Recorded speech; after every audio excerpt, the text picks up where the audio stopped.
of the hecaton Kyries. Zeus then divided the cosmos with his brothers. He claimed the skies as his domain, Poseidon took the seas, and Hades ruled the underworld. Together, they established the rule of the Olympians, with Zeus as their undisputed king. But the Titanomachy left scars. Gaia, enraged by the imprisonment of her Titan children, gave birth to new monstrous beings to challenge Zeus's reign. Among them was Typhon, a creature so fearsome that even the gods trembled before him. Typhon's battle with Zeus is another story for another day, but it serves as a reminder that power in the ancient world was never secure. Zeus's rise to power marked the beginning of a new era, but his reign was anything but peaceful. While he was the king of the gods, his rule was marked by constant challenges, from rebellious mortals to jealous deities and his own unquenchable desire for love and control. Zeus was both a protector and a tyrant, a figure who inspired awe and fear. His thunderbolts were a symbol of justice, but they were also a tool of destruction. He fathered countless children, both mortal and divine, and his many affairs often sparked conflict among the gods. Yet, despite his flaws, Zeus's rule brought stability to a chaotic world. Under his reign, the gods established order, overseeing the realms of humans and maintaining the delicate balance between earth, sea, and sky. The myth of Zeus and the Titanomachy isn't just a tale of war, it's a story about the cycles of power and rebellion. Just as Zeus overthrew Cronus, who had overthrown Uranus, Greek myths suggest that even the mightiest rulers are vulnerable to the forces of change. Zeus's story reminds us that leadership comes with its own set of challenges.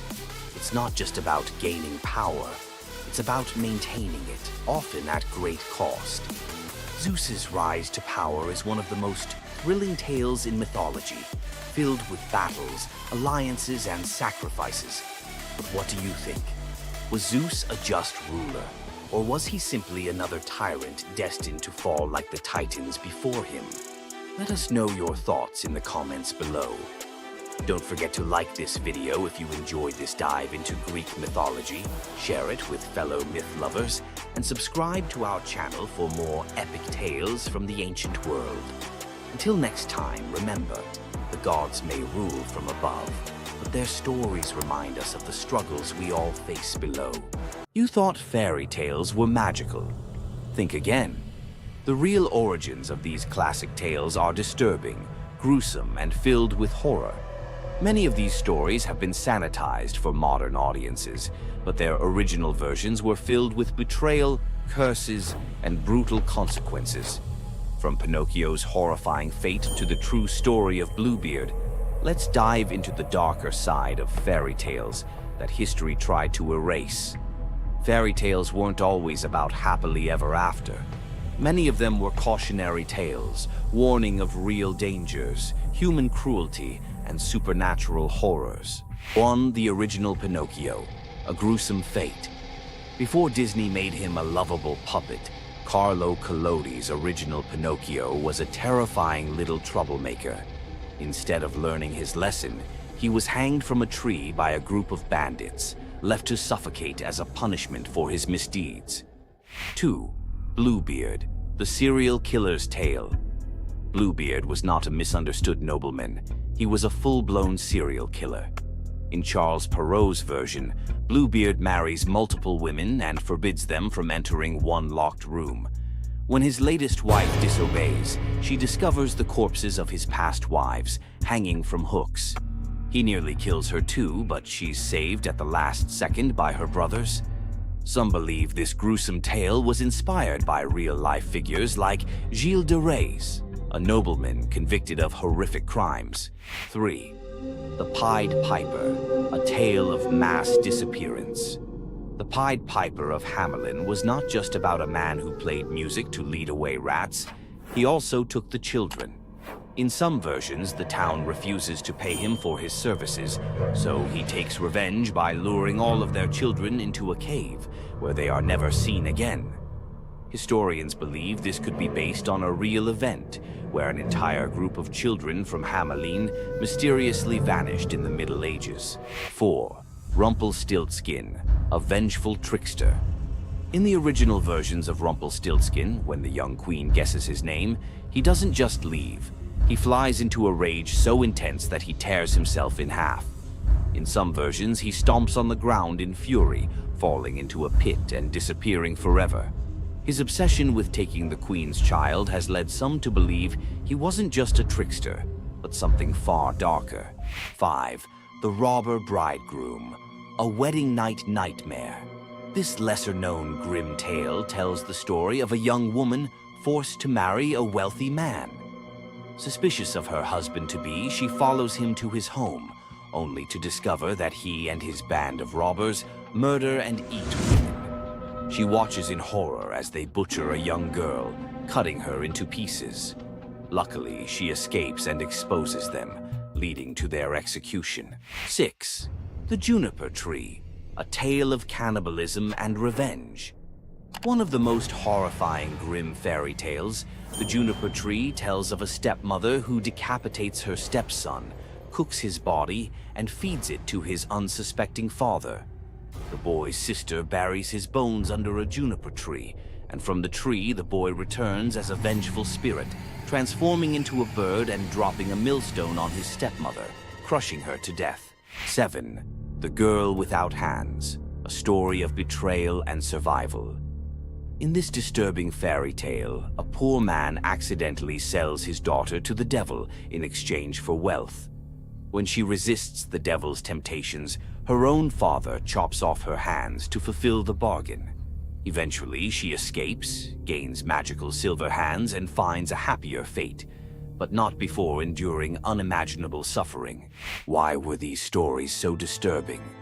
Fairy tales weren't just for children. They were warnings, morality lessons, and sometimes outright horror stories meant to instill fear and obedience. Over time, many of them were altered, softened, or rewritten to make them more acceptable. Which of these dark fairy tales shocked you the most? Want to uncover more forgotten stories and chilling legends? Subscribe now and dive into the forgotten history of fairy tales. Centaurs, half man, half horse, heroes or savages? Think you know the full story? Wait until you uncover the darker side of these iconic creatures. Watch till the end to discover what ancient myths don't tell you about the Centaurs. In Greek mythology, Centaurs were seen as both wild and noble beings. They were often depicted as powerful warriors, famous for their strength and skill in battle. But what if the truth behind them was far more sinister than anyone imagined? While some centaurs, like Chiron, were revered for their wisdom and kindness, many others were violent, uncontrollable creatures. These savage centaurs were known for their drunken brawls and uncontrollable rage. The most infamous event? The Battle of the Lapiths and Centaurs, where they fought against the Lapiths during a wedding feast, leading to a massacre of both men and women. Their brutal behavior was more than just a mythological tale. It symbolized the chaos that could occur when civilization collided with the wild, untamed forces of nature. But why did the Greeks depict centaurs this way? Was it a cautionary tale about the dangers of unchecked power and savagery, or a deeper reflection on humanity's struggle between reason and instinct? The darker truth behind the centaur myth might just hold the key to understanding the wild, primal side of ancient Greek culture. Centaurs are more than just mythical beasts. They represent the conflict within us all. If you're fascinated by the hidden truths of ancient myths, don't forget to subscribe for more dark stories from Greek mythology. Imagine having a wish so powerful that everything you touch turns to gold. Sounds like a dream, right? But for King Midas, this dream turned into a nightmare. Let's dive into his tragic story. Once upon a time, King Midas ruled over a prosperous kingdom known for his wealth and opulence. But Midas wasn't just content with riches. He wanted more. He wished for the ability to turn anything he touched into gold. One day, the god Dionysus appeared before him and, impressed by Midas's devotion, granted him the wish. At first, Midas was overjoyed. Everything he touched, his food, his treasures, his furniture, transformed into gold. His wealth grew beyond imagination, and his joy knew no bounds. But soon, Midas realized the curse of his wish. He touched a rose, gold. He touched his food, gold. Desperate for a meal, he tried to drink water, gold. In horror, Midas realized that even his daughter, whom he loved dearly, turned into a lifeless golden statue when he touched her. Furious with the consequences of his greed, Midas begged Dionysus for mercy. The god, seeing the king's suffering, told him to wash in the river Pactolus. And in that moment, Midas's golden touch was taken away. The river's waters, now imbued with Midas's curse, carried gold downstream, forever tainting the land. King Midas's story is a reminder that greed often blinds us to the consequences of our desires. His once prized gift became his greatest curse, teaching us that not all treasures are worth the price. If King Midas's tale of power and greed left you thinking, make sure to subscribe for more epic Greek myths and their timeless lessons. Stay tuned for more stories of fate, love, and the god's wrath. Athena, the goddess of wisdom, war, and strategy, was one of the most powerful deities in Greek mythology. Feared by enemies, honored by heroes, and even challenging Zeus himself, Athena's legacy shaped legends, wars, and the very foundations of civilization. But was she truly a goddess of justice, or was there a darker side to her wisdom? Let's dive into the real story of Athena. Athena wasn't born like other gods. She burst fully grown from Zeus's head, armed with a spear and shield, a goddess of war and wisdom from the very start. But her story is more than just divine power. It's one of strategy, conflict, and influence that shaped the Greek world. The protector of heroes, Athena wasn't just a warrior. She was a tactician, a guide, and the ultimate ally to heroes. She helped Odysseus outwit the gods, gave Perseus the shield to defeat Medusa, and was the unseen force behind many Greek victories. The battle for Athens, Athena and Poseidon competed for control of the greatest city in Greece. Poseidon offered a mighty ocean, but Athena gave the olive tree, a symbol of wisdom and prosperity. The people chose her gift, and Athens was named in her honor. The merciless judge? Athena may have been wise, but was she just? When Medusa was assaulted in her temple, Athena didn't punish Poseidon, she punished Medusa, turning her into a monster.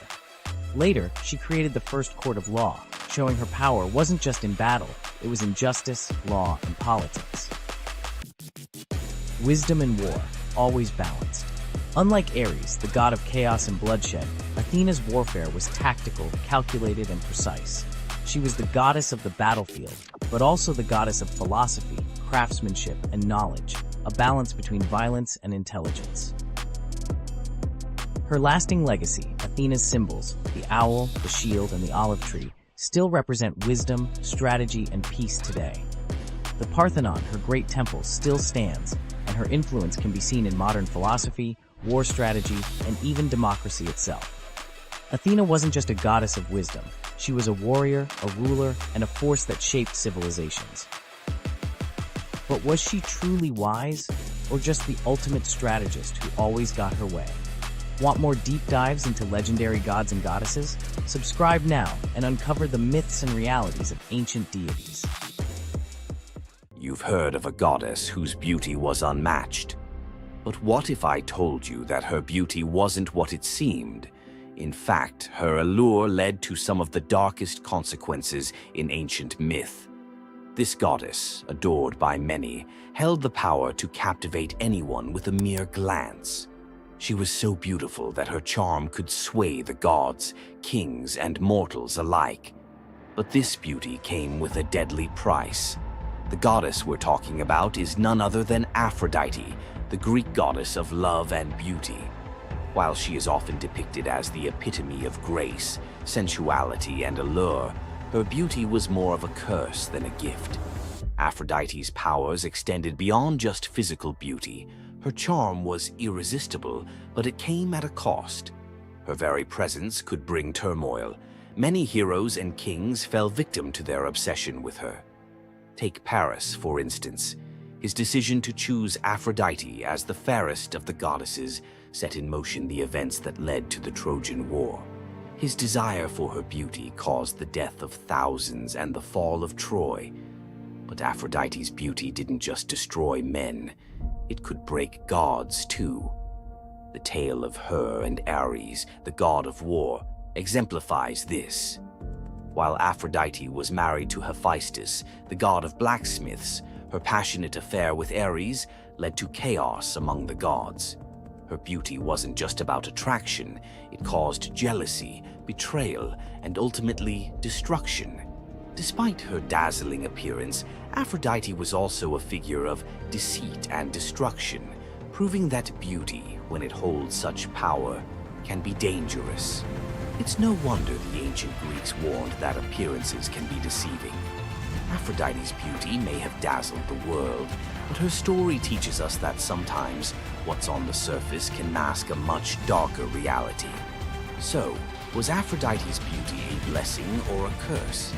The myths suggest that beauty, when wielded by the gods, is never what it seems. If you want to uncover more hidden truths about gods and goddesses from the ancient world, hit that subscribe button. There's so much more to explore in these captivating stories of the past. Loki's punishment was brutal. Bound deep within a cavern, his body lashed to 3 jagged rocks with the entrails of his own son. Above him, a serpent hung poised, venom dripping relentlessly onto his exposed skin. This scene, drawn from the poetic Edda and the prose Edda, became a symbol of both divine vengeance and suffering that echoed through Norse legend. But the gods never counted on one presence: Sigyn, Loki's faithful wife. Her hands trembled as she knelt beside him, catching each drop of poison before it could sear his flesh. Her quiet devotion became a fragile shield against the god's wrath. Why did she choose loyalty over escape? The answer reveals a truth about love that endures even when the world itself seems lost to darkness. Yet before the cavern, before the venom and the silence, there was a betrayal that shook the heart of Asgard. Balder was the light of Asgard, cherished by gods and mortals alike. His laughter filled the halls, a warmth that even the golden apples of Idun could not rival. When ominous dreams began to trouble him, his mother Frigg, desperate to protect her son, secured oaths from every creature and object in existence never to harm him. All, that is, except the mistletoe, too slight, too innocent to warrant suspicion. Loki saw opportunity in what others dismissed. He fashioned a dart from that fragile branch and sought out Hoder, Balder's blind brother. "Here," Loki murmured, placing the weapon in Hoder's uncertain grasp, "let me guide your hand." The dart struck its mark. In an instant, Balder's light was snuffed out, his presence gone from the world. The gods stood in stunned silence, their joy shattered. Loki lingered in the shadows, the faintest smile on his lips, before slipping away unseen. The prose Edda tells us the pyre burned for 9 nights. Balder's wife, Nanna, overcome with grief, cast herself onto the flames, her spirit entwined with his. The gods heaped treasures upon the funeral bier, Odin's ring Draupnir, Balder's own ship Hringhorni, to honor him, but no offering could fill the void left behind. The air grew heavy with suspicion. As the smoke twisted skyward, word spread of an old woman whispering to Hoder in the moments before the fatal blow.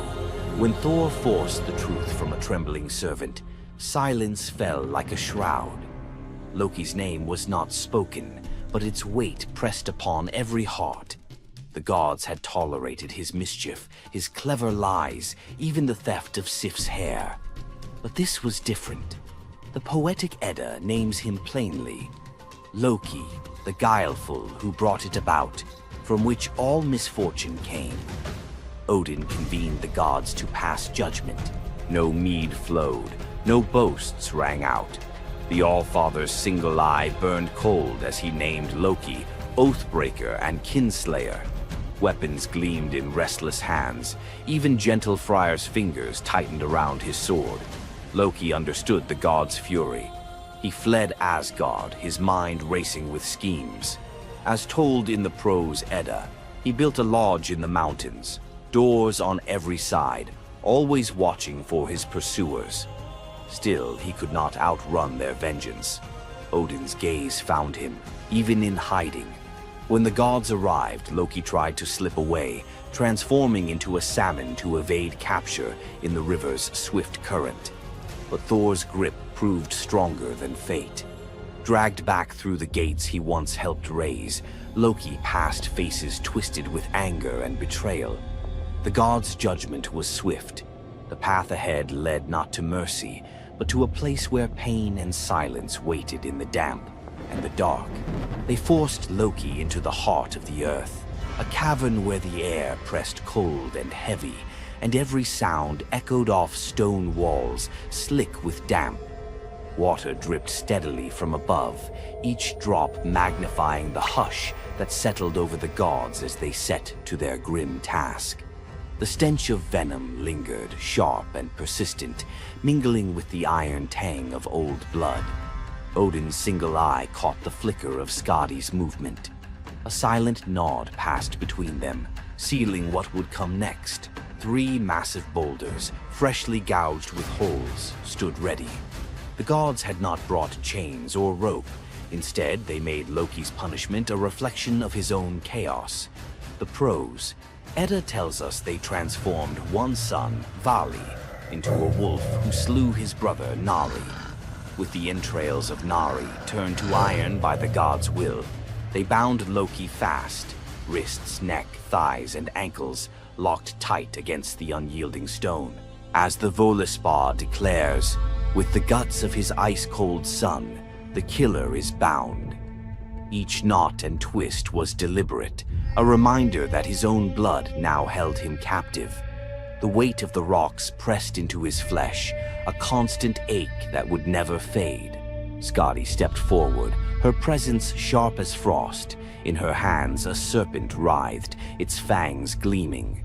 She fixed the creature to a stalactite directly above Loki's face. "For Balder," she said, her voice steady and cold. The serpent's jaws parted, and a bead of venom gathered at its tip. It hung for a moment, then fell. Loki's scream reverberated through the cavern, his body arching in agony as the venom burned into his skin. The pain was relentless, searing into bone, and the world above felt its echoes, earthquakes shaking Midgard, rivers shifting, the roots of Yggdrasil quivering. The gods watched in silence, their faces unreadable. Justice, they believed, had been served. As the serpent's venom continued its slow assault, the rhythm of torment became all-consuming. The next drop formed, poised to fall. Then a figure emerged at the edge of the chamber, a woman, silent, a wooden bowl cradled in her hands. Sigin's arms were blistered, her sleeves stained, but her grip was unwavering as she stepped into the circle of pain. The cavern held its breath. Sigyn knelt, her presence a quiet defiance. The venom hissed into the bowl, wood darkening with each drop.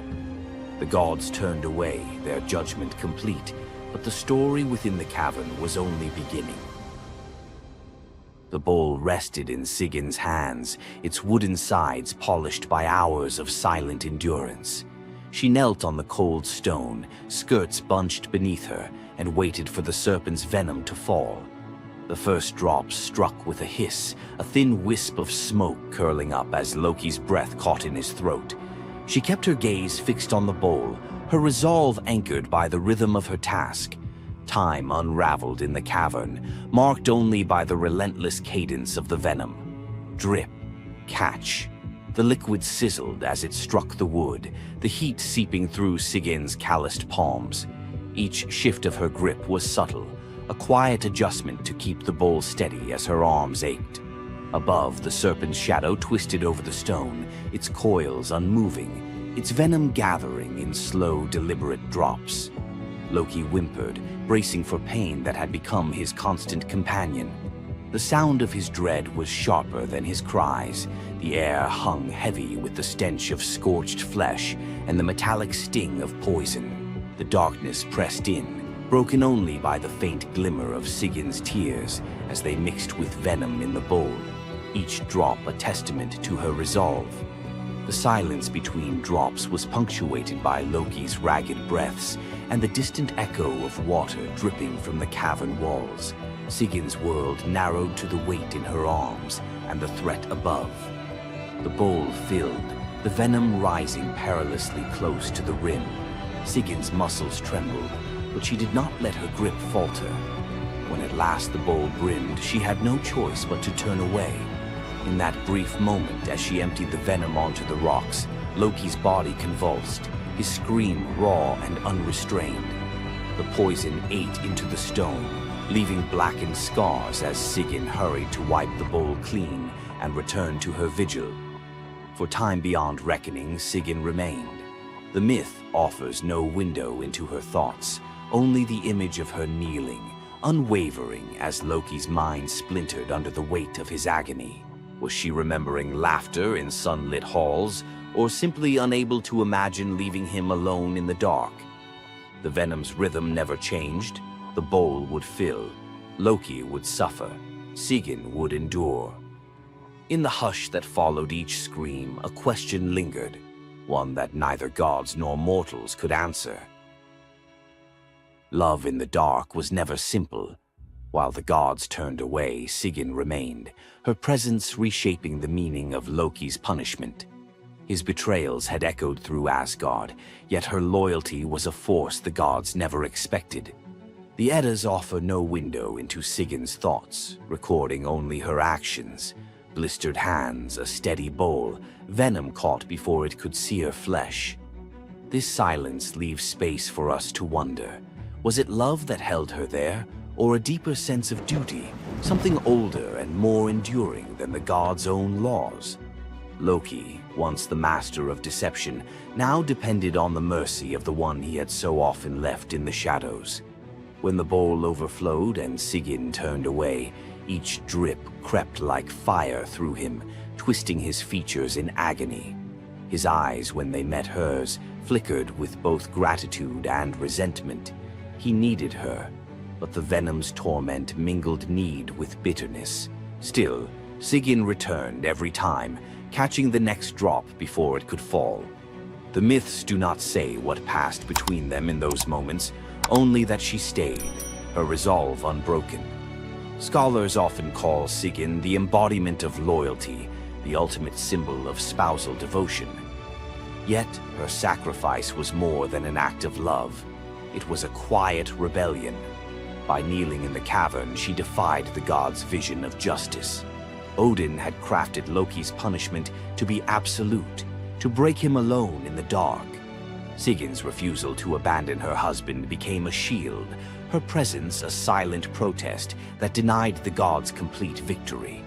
The Eddas never assign her a motive, leaving modern readers to fill the silence with their own questions and interpretations. Was her endurance an act of compassion or a challenge to the order imposed by the gods? Each drip marked the passage of time, each bowlful a measure of suffering and steadfastness.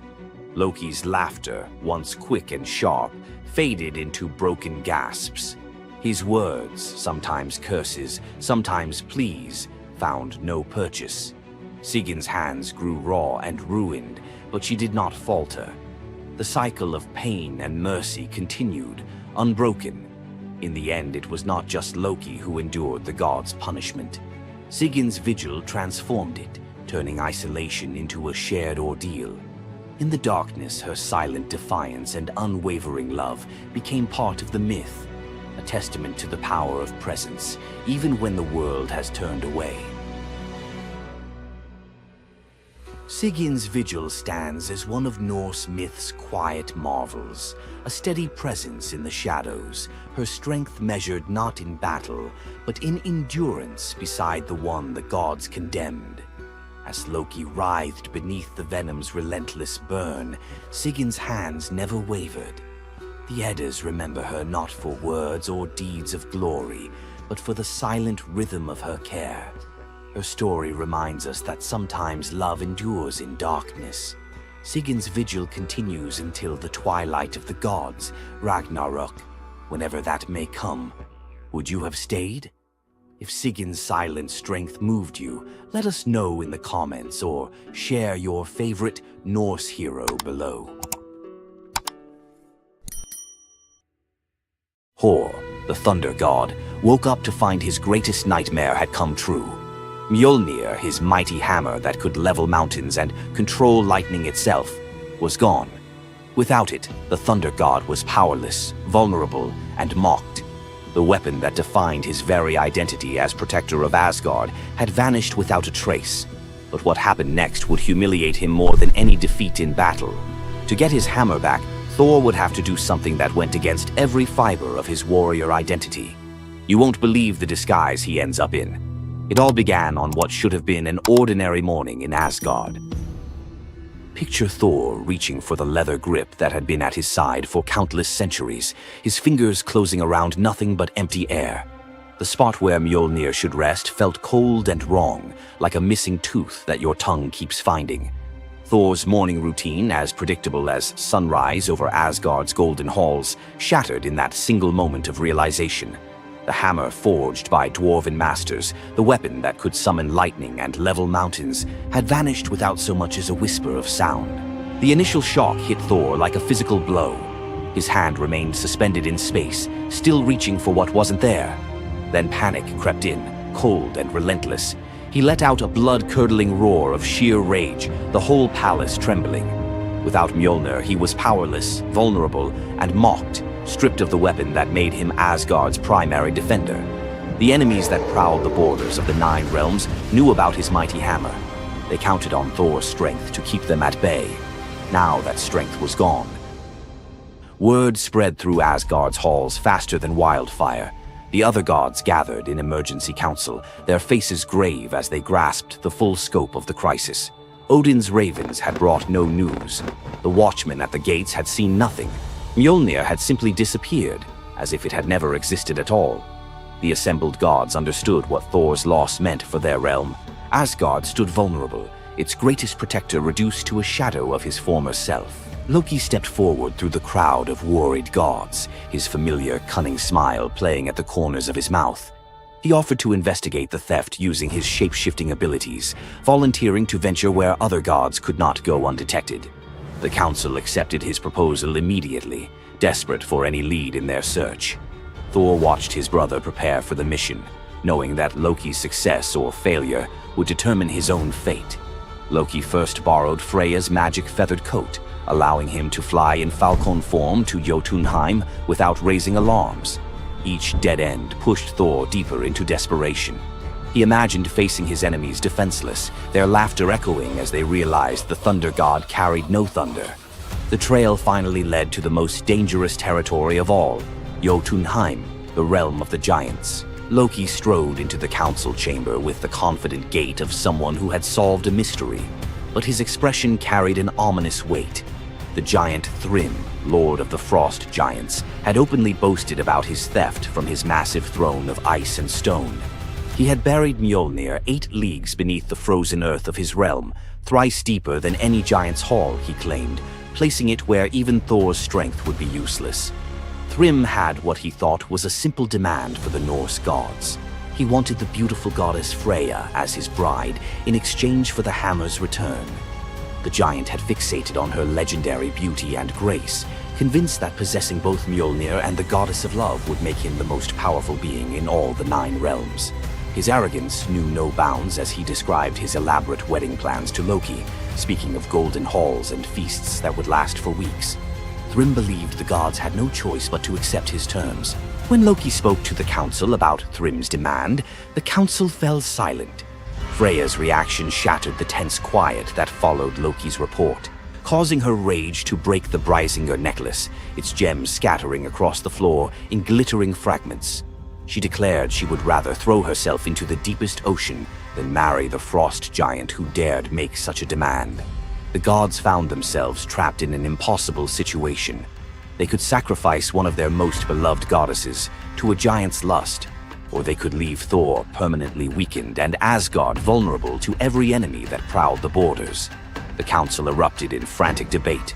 Some suggested launching a full assault on Jotunheim, but Thrym's fortress was impregnable and his army vast. Others proposed trickery or negotiation, but every path led to either devastating war or humiliating surrender. Heimdall, the far-seeing guardian who watched over the Rainbow Bridge, had remained silent throughout the heated discussions. When he finally spoke, his words stopped every conversation in the hall. His suggestion was so outrageous, so completely unthinkable, that even Loki's jaw dropped open in shock. The gods stared at Heimdall as if he had lost his mind, but they were out of other options. What he proposed, however, would challenge everything Thor stood for as a warrior. Heimdall's words hung in the air like a challenge to the very foundations of Norse honor. The far-seeing god had suggested that Thor disguise himself as a bride and infiltrate Thrym's wedding feast to recover Mjolnir. He spoke with calm authority, tie housewife's keys about his waist, and pin bridal jewels upon his breast.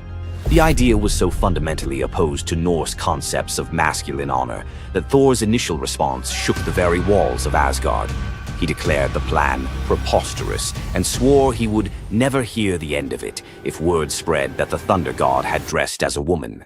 The assembled gods watched in tense silence as their mightiest protector wrestled with a challenge that could not be solved through brute force or lightning strikes. They had already considered launching a full assault on Jotunheim, but Thrym's fortress was impregnable and his army vast. No other choice remained. Thor paced the hall like a caged wolf, his massive fists clenched as he grappled with the impossible choice between his warrior's pride and his duty to protect Asgard. Every instinct in his body rebelled against the idea of abandoning his identity as a fearsome warrior to play the role of a delicate bride.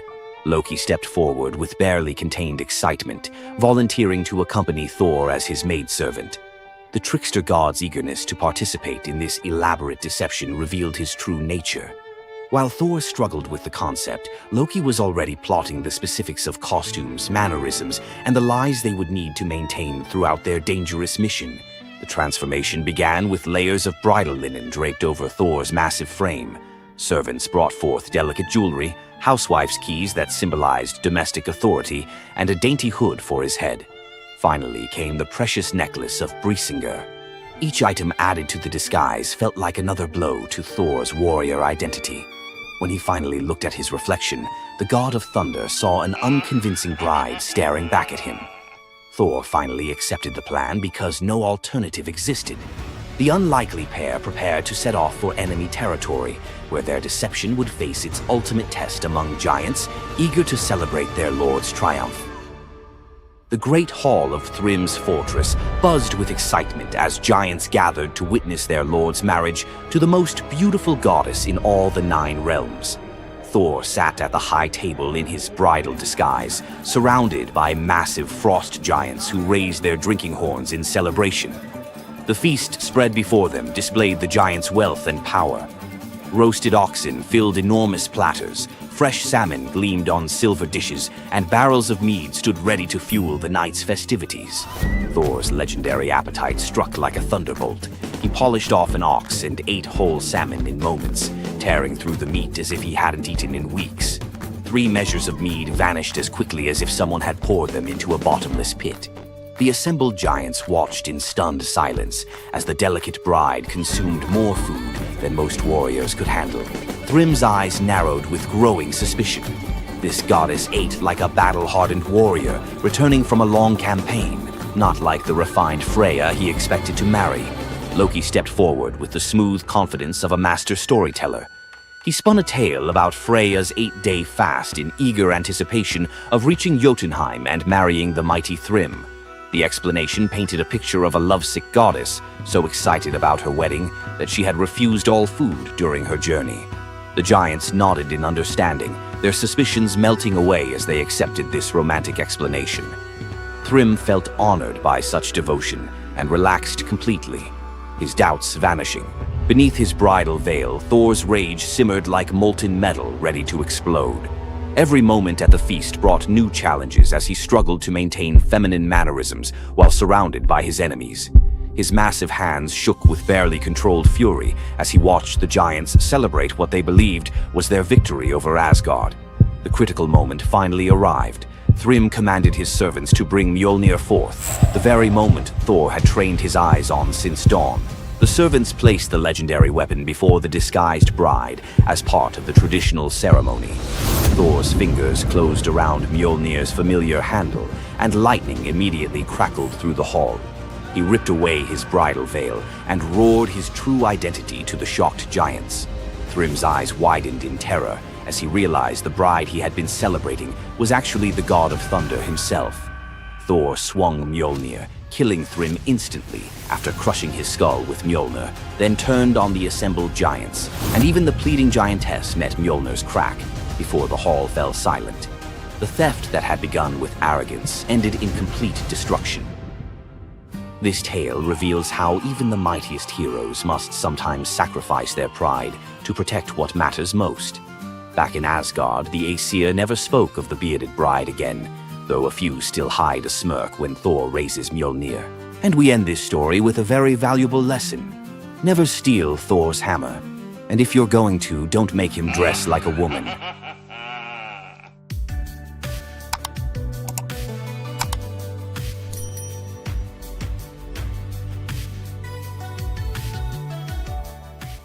What would you do if you gave up everything for love, only to be betrayed by the one you trusted most? In the Greek myth of Medea, love led to ultimate revenge, and the consequences were deadly. Let's dive into this tragic tale. Medea, a sorceress of immense power, fell in love with Jason, the leader of the Argonauts, when he came to her homeland seeking help.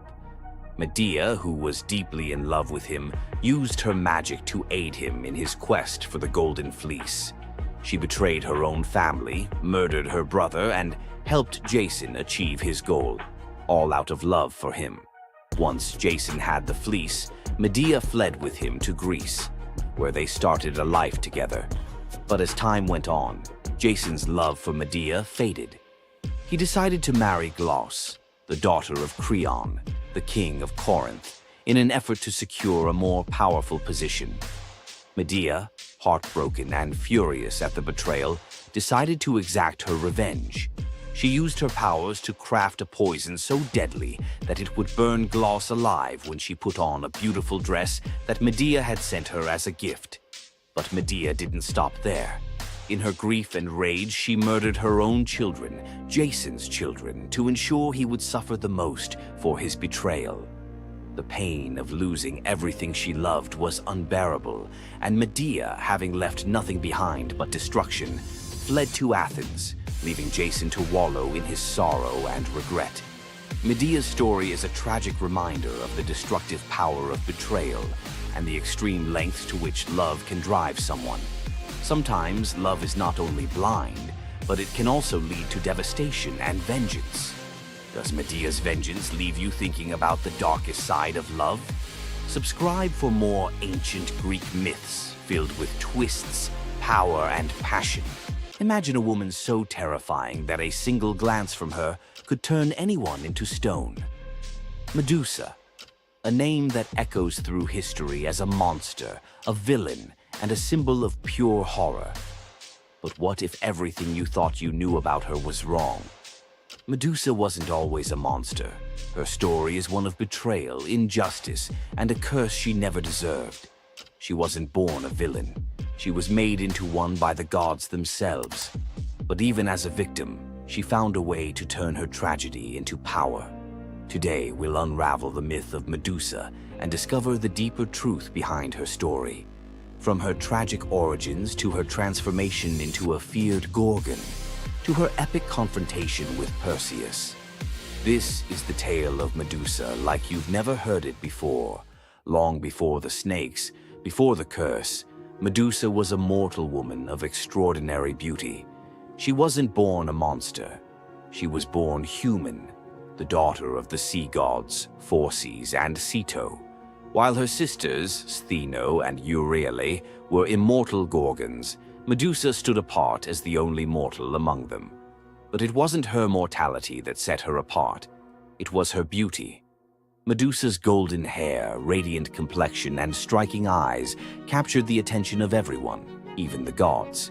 She served as a priestess in the temple of Athena, goddess of wisdom and war, vowing to remain pure and devoted to the goddess. This is where her life took a tragic turn. According to the myth, Poseidon, the god of the sea, became infatuated with Medusa. Overcome by desire, he pursued her relentlessly, and one fateful day he cornered her in Athena's temple. Medusa, defenseless, could not escape his wrath. But instead of protecting her, Athena turned her fury against Medusa. The goddess, enraged by the desecration of her temple, cursed Medusa for what had happened, punishing the victim instead of the perpetrator. Athena's curse transformed Medusa into a gorgon, a being so hideous that no one could bear to look at her. Her golden hair turned into a nest of venomous snakes, and her eyes became so powerful that a single glance could turn living creatures to stone. This moment defined Medusa's new existence. Once revered for her beauty, she was now feared and hunted as a monster. But beneath the horror of her transformation lay a deeper question. Was Medusa truly cursed, or had she been given a weapon to defend herself in a world that had betrayed her? Medusa fled from civilization, retreating to a remote island where she lived in solitude. Here she came to terms with her new form and the terror it inspired. The snakes in her hair hissed constantly, and her reflection, once a source of pride, was now a weapon she couldn't dare to look at. But the world wouldn't let her rest. Tales of the monster of the island spread across Greece, and soon warriors came seeking glory by trying to slay her. None succeeded. Each challenger who entered her domain fell victim to her petrifying gaze, their bodies forever frozen in stone. Medusa's life became one of survival, fending off those who sought to destroy her while grappling with the isolation of her curse.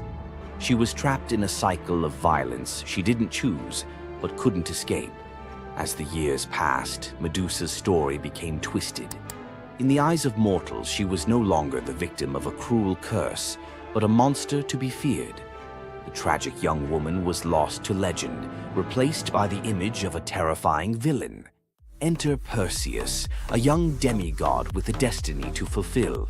Tasked with bringing back Medusa's head as proof of his strength, Perseus embarked on a perilous journey to find her. But unlike the warriors before him, Perseus wasn't relying solely on his skill. He had the favor of the gods. Athena and Hermes provided Perseus with gifts to help him on his quest. Winged sandals to fly, a reflective shield to avoid Medusa's gaze, and a sword sharp enough to cut through anything. Most importantly, he was given a magical bag to safely carry her severed head. Perseus's journey to Medusa's lair was filled with danger, but none compared to the final challenge, facing the Gorgon herself. When Perseus arrived, Medusa was sleeping. For the first time in years, she looked peaceful, an almost human reminder of who she once was. But Perseus couldn't afford to hesitate. Using the reflective shield as a mirror, he avoided her petrifying gaze and struck with precision, severing her head in one swift motion. The blood that spilled from Medusa's neck gave birth to two incredible beings, Pegasus, the winged horse, and Chryser, a golden giant. Even in death, Medusa's body produced miracles, a testament to the power she had carried within her.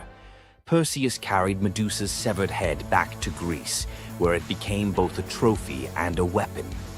Her gaze retained its power, turning enemies into stone, and Perseus used it to defeat his foes and protect his people. But Medusa's story didn't end with her death. Over time, her image transformed from that of a monster to a symbol of strength and defiance. Women, especially, began to reclaim her story, seeing her as a figure who resisted the gods and survived unimaginable betrayal. Today, Medusa is more than a mythological figure. She's an icon. Her face appears in art, literature, and even modern movements that challenge systems of power and oppression. But the question remains, was Medusa truly a monster, or was she a victim of a world that feared her power? Medusa's story is a reminder that myths are more than just tales of gods and heroes. They're reflections of human nature, of the injustices and triumphs we still see today. So, what do you think? Was Medusa a villain, or was she a misunderstood symbol of resilience? Leave your thoughts in the comments. Give this video a like if you found her story as fascinating as we did. And don't forget to subscribe to the channel for more deep dives into the myths and legends that continue to shape our world. Until next time, keep questioning, keep exploring, and keep looking beyond the surface. Ever wondered what it would be like to walk through the ancient world and encounter mythical creatures from Greek mythology? Get ready to meet the beasts that shaped legends. In Greek mythology, creatures were more than just beasts. They were symbols of the forces of nature, God's will, and humanity's struggle with the unknown. From the terrifying Minotaur lurking in the labyrinth to the mesmerizing sirens luring sailors to their doom, these creatures were as captivating as they were dangerous. The mighty Hydra, with its multiple heads that regrew each time they were cut off, was a symbol of unstoppable power. The Cerberus, the three-headed dog guarding the gates of the underworld, represented the barrier between life and death. But not all mythical creatures were monsters. The graceful Pegasus, a winged horse born from the blood of Medusa, symbolizes freedom and the pursuit of the heavens. These creatures still live on in our stories, haunting the shadows of ancient Greece and whispering through the winds of time. Which Greek mythological creature fascinates you the most? Share your thoughts and don't forget to subscribe for more legendary tales from Greek mythology. Imagine being one of the greatest hunters in the world, known for your unmatched speed and skill. But despite all your abilities, your destiny is determined by a simple golden apple. Let me tell you the tragic tale of Atalanta, the huntress who couldn't escape her fate. Atalanta was abandoned at birth by her father, Zeus, who didn't want a daughter. Left to die in the wilderness, she was raised by a she-bear, learning to hunt and survive. As she grew, Atalanta became a legendary warrior, her skills in hunting unmatched. But no matter how great she became, she could never escape one thing, her prophecy. A prophecy foretold that Atalanta would only marry a man who could outrun her in a race. As the years went by, many suitors came, eager to win her hand. But Atalanta, fiercely independent, defeated them all. Her speed was unbeatable, and no man could match her skill. Then came Meleager, a brave hero who had heard of Atalanta's strength and beauty. Unlike the others, he didn't boast about his abilities. Instead, he came prepared with a plan. Meleager, knowing Atalanta's curse, asked the goddess Aphrodite for help. She granted him 3 golden apples, which he used to distract Atalanta during their race. As Atalanta raced ahead, confident of her victory, Meleager tossed the apples one by one in her path. The golden apples were so beautiful, they distracted Atalanta just enough to slow her down. In the end, Meleager won the race, and Atalanta was forced to marry him, despite her reluctance to give up her independence. But the story doesn't end in happiness. Atalanta and Meleager's marriage was plagued with regret. Atalanta, still driven by her need for freedom, felt trapped by the very love she couldn't escape. And in the end, Meleager, whose destiny was also marked by the gods, tragically died before she could ever truly be free. Atalanta's story is a tale of love, fate, and the clash between personal destiny and desire.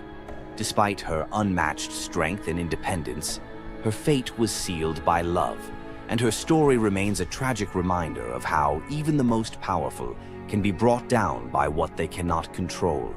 If Atalanta's bittersweet story of fate and love left you in awe, subscribe for more untold. What makes Zeus, the mighty king of the Greek gods, one of the most fascinating figures in mythology? Is it his unparalleled power over the skies, his cunning strategies, or the sheer drama of his endless affairs? While his tales are legendary, there's one story that stands out: the epic battle that earned Zeus his throne, the Titanomachy. This isn't just a story of a god's rise to power, it's a tale of rebellion, alliances, betrayal, and the ultimate struggle between two generations of divine beings. Stay with us as we dive into the myth of the Titanomachy, Zeus's role in overthrowing the Titans, and the secrets that shaped his reign. Before Zeus became the king of the gods, his father, Cronus, ruled the cosmos. Cronus was the youngest of the Titans, a race of primordial deities born of Uranus, the sky, and Gaia, the earth. The Titans were immensely powerful, but also deeply flawed. Cronus had gained power by overthrowing his own father, Uranus, in a brutal act of betrayal. But just as Cronus had betrayed his father, a prophecy loomed over him, warning that one of his own children would overthrow him. To prevent this, Cronus took a horrifying precaution. He swallowed each of his children as they were born, imprisoning them in his stomach for eternity. But Gaia, the ever-watchful mother of the gods, wasn't about to let this happen again. When Rhea, Cronus's wife, gave birth to Zeus, Gaia devised a plan. Rhea tricked Cronus by handing him a stone wrapped in swaddling clothes, which he swallowed, believing it was his newborn son. Meanwhile, Zeus was spirited away to a hidden cave on the island of Crete, where he was raised in secret. Zeus grew up under the care of nymphs and a goat named Amalthea, who nourished him with her milk. As he matured, Zeus learned of his father's tyranny and vowed to free his siblings and challenge Cronus's rule. Zeus couldn't take on Cronus and the Titans alone. He needed allies. His first move was to rescue his siblings trapped inside Cronus. With the help of the goddess Metis, Zeus tricked Cronus into drinking a potion that caused him to vomit up his children: Hestia, Demeter, Hera, Hades, and Poseidon, fully grown and ready for battle. Now united, the 6 Olympian siblings declared war on Cronus and the Titans. But the Titans were powerful, and the war, known as the Titanomachy, would rage for 10 years with no clear victor. Realizing they needed an advantage, Zeus turned to the most unlikely of allies, the Hecatonchires and the Cyclopes. These were monstrous children of Gaia and Uranus, imprisoned in Tartarus by Cronus out of fear of their immense power. The Hecatonchires had 100 hands and unparalleled strength, while the Cyclopes were master craftsmen. Zeus descended into Tartarus, defeated its terrifying guardians, and freed these imprisoned beings. In gratitude, the Cyclopes forged weapons for Zeus and his brothers. Zeus received the thunderbolt, Poseidon the trident, and Hades a helmet of invisibility. With these tools and the raw power of the Hecatonchires, the Olympians finally had the upper hand. The final clash of the Titanomachy was a cosmic spectacle. The Titans, led by Cronus, unleashed their full fury, shaking the very foundations of the universe. Mountains crumbled, seas boiled, and the skies erupted in chaos. But Zeus and his allies were relentless. Zeus hurled his thunderbolts with unerring precision, scorching the battlefield and scattering the Titans' ranks. Poseidon unleashed massive earthquakes, and Hades used his helmet of invisibility to sow confusion among their enemies. The Hecatonchires proved invaluable, hurling massive boulders with their 100 hands, overwhelming the Titans. One by one, the Titans fell, their immense power no match for the combined might of the Olympians and their allies. Cronus was the last to fall. Zeus struck him down with a thunderbolt so powerful that it split the skies. With Cronus's defeat, the Titanomachy was over. With the Titans defeated, Zeus and his siblings faced a choice: what to do with their vanquished foes. In a move both strategic and ruthless, Zeus imprisoned the Titans in Tartarus, deep within the underworld, where they would remain for eternity under the watchful eye of the Hecaton Kyries. Zeus then divided the cosmos with his brothers. He claimed the skies as his domain, Poseidon took the seas, and Hades ruled the underworld. Together they established the rule of the Olympians, with Zeus as their undisputed king. But the Titanomachy left scars. Gaia, enraged by the imprisonment of her Titan children, gave birth to new monstrous beings to challenge Zeus's reign. Among them was Typhon, a creature so fearsome that even the gods trembled before him. Typhon's battle with Zeus is another story for another day, but it serves as a reminder that power in the ancient world was never secure. Zeus's rise to power marked the beginning of a new era, but his reign was anything but peaceful. While he was the king of the gods, his rule was marked by constant challenges, from rebellious mortals to jealous deities and his own unquenchable desire for love and control. Zeus was both a protector and a tyrant, a figure who inspired awe and fear. His thunderbolts were a symbol of justice, but they were also a tool of destruction. He fathered countless children, both mortal and divine, and his many affairs often sparked conflict among the gods. Yet, despite his flaws, Zeus's rule brought stability to a chaotic world. Under his reign, the gods established order, overseeing the realms of humans and maintaining the delicate balance between earth, sea, and sky.